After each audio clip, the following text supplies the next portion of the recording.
Jeg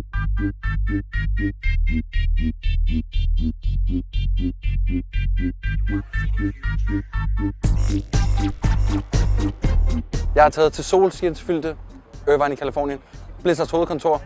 Et bæst af en ork. Og jeg skal ind og snakke med en af udviklerne bag World of Warcraft Mists of Pandaria. Jeg går ind nu. Vi ses.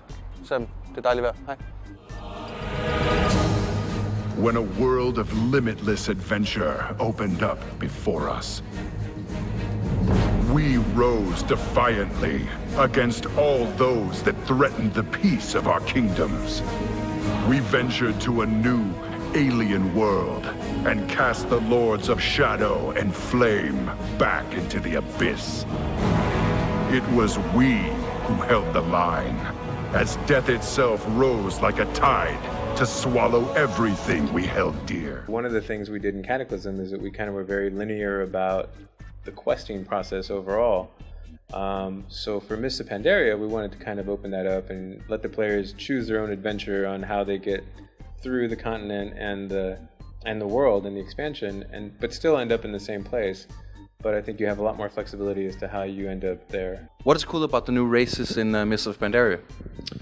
Oh gosh, well, the panda are really, really exciting in terms of just the way that they interact with the existing culture. And when the Horde and Alliance show up, you know, they pretty much have their own sense of what needs to happen. Like, they're very zen, very calm, and they see the Horde and Alliance roll up onto the continent, and they're like, no, none of this fighting stuff here.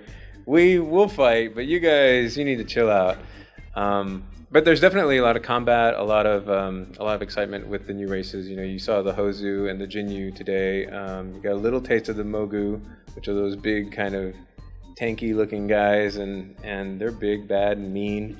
One of the races that you probably didn't get a chance to see, I think, yet is the Mantid, which is an enemy that we're going to save for a little bit future down the road.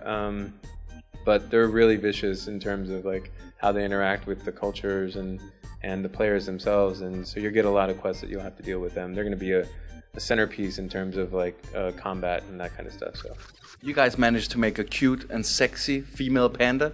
Has that employee gotten a medal yet? We should give him a medal, or her. I think so. Yeah.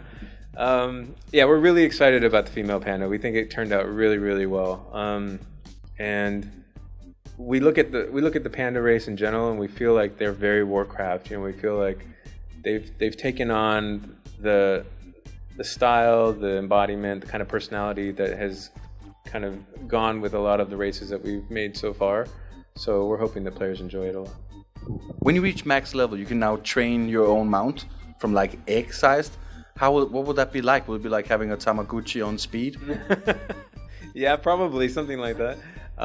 It's really going to be fun. I mean, what we want to do is we want to give players, one of the things that we found out previously up until now is that players are voracious when it comes to the level up content. So they'll burn right through that stuff and they'll get to max content immediately. So we spent a lot of time with the end game content, and that's one of the quests that you're going to get. You're going to get a lot of kind of factions that you have to do stuff for. And the whole raising your own mount, raising your own dragon is going to probably take you 4 to 5 weeks to do every day. But in the end, you get this awesome looking mount that's going to be incredible. So I think players will enjoy it. Some of the stuff is clearly aimed for a younger audience. Have you done anything to make sure that the older gamers would appreciate it too? You know, we have challenge mode that are going to kind of appeal to the hardcore gameplay people. We're going to have raids in the end that are going to be definitely require a lot of coordination and player skill and perfection in getting that stuff done. So I think there's a little bit of something for everybody in Mists of Pandaria, and we're hoping that it kind of appeals to a wide audience.